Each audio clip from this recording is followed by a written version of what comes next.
अध्यक्ष महोदय,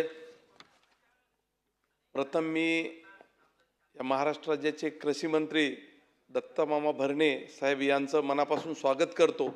ज्यावेळेस अतिवृष्टी आली होती नांदेड जिल्ह्यामध्ये त्यावेळेस त्यांनी प्रत्यक्षदर्शनी अतिवृष्टीची पाहणी केली आणि तात्काळ आमच्या नांदेड जिल्ह्याला नाही तर महाराष्ट्रामध्ये सर्वांना मदतीचा हात दिला। त्याचबरोबर आमच्या हदगाव आणि हिमायतनगर मतदारसंघात पीक विमा जे 2025चा खरीप पीक विमा सोयाबीनसाठी माझ्या मतदारसंघात 154 कोटी रुपये शेतकऱ्याला परवाच मिळालेला आहे। त्याबद्दल मी त्यांना धन्यवाद देतो।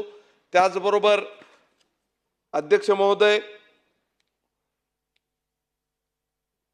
6 मार्चला जे बजेट अधिवेशनामध्ये महाराष्ट्र राज्याचे अर्थमंत्री तथा मुख्यमंत्री यांनी जे स्वर्गीय गोपीनाथ मुंडे साहेबांच्या नावानं योजना जाहीर केली त्याचा समावेश शेतकऱ्याबरोबर शेतमजुराचा घेतला। त्याबद्दल सुद्धा मी त्यांचं मनापासून अभिनंदन करतो।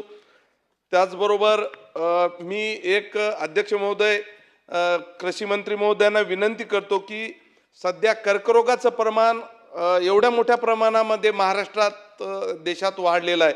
त्याच्यात मुख्य कारण म्हणजे भाजीपाला आणि फळे हे पिकविण्यासाठी विषारी आंतरप्रवाही औषध शेतकरी वापरत असतात। ठीक आहे, सोयाबीनवर वापरलं चालते, कपाशीवर वापरलं चालते, ऊसावर वापरलं तर चालते, परंतु भाजीपाल्यावर वापरलेलं हे आज जर फवारणी केली तर उद्या शेतकरी मार्केटमध्ये भाजीपाला आणतो। म्हणून विषमुक्त शेती करण्यासाठी सक्ती करावी अशी मी अध्यक्ष महोदय आपल्या मार्फत मंत्री महोदयांना विनंती करतो। शेतीला जोडधंदा म्हणून यावर्षी 6 मार्चच्या बजेट अधिवेशनात 4,500 कोटी रुपयाची महाराष्ट्र शासनाच्या वतीनं तरतूद केलेली आहे आणि खरोखरच ही सुरुवात केली 4,500 कोटी। पुढच्या बजेटमध्ये 10,000 कोटीची दुग्ध व्यवसायासाठी मदत करावी, बजेटमध्ये ठेवावी अशी विनंती करतो। शेतकऱ्याच्या पिकाला निलगाय, रोही, कंक्लूड करा रानडुकर यांचा फार मोठ्या प्रमाणात त्रास आहे। त्याच्यासाठी काहीतरी उपाययोजना शेतकऱ्यासाठी करावं अशी विनंती करतो। त्याचबरोबर अध्यक्ष महोदय, दुष्काळजन्य परिस्थितीमध्ये सध्याची परिस्थिती खूप हे झालेली आहे। नवीन तलाव करायचा असलं तर आता कोणीही शेती देणार नाही किंवा शेती घेणं त्यांना शेतकऱ्यांना मावेजा देणं हे शासनाला सुद्धा पुरणार नाही।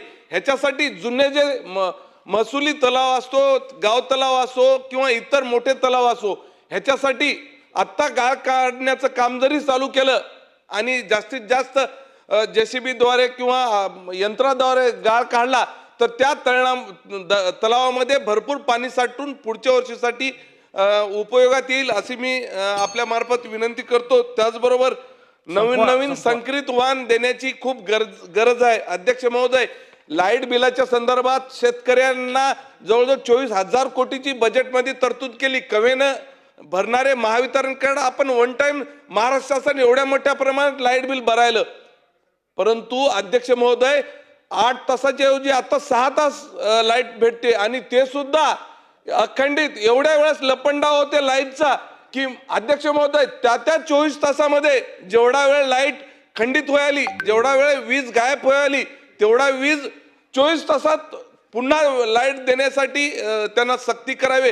नसता महावितरणकडे जी खाजगीकरण केलेलं आहे त्यांच्याकडून काढून आपल्या शासनानं चालवावी। एवढा आपण पैसा वन टाइम भरून सुद्धा ही महावितरण, हे वीज पारेषण, इतर कंपन्या जर शेतकऱ्याला किंवा गावातल्या शहरी भागातल्या किंवा ग्रामीण भागातल्या लोकांना लाईट जर व्यवस्थित देत नसेल तर निश्चितच त्यांच्या कंपन्या बंद करून शासनाने हाती घ्यावी अशी मी विनंती करतो।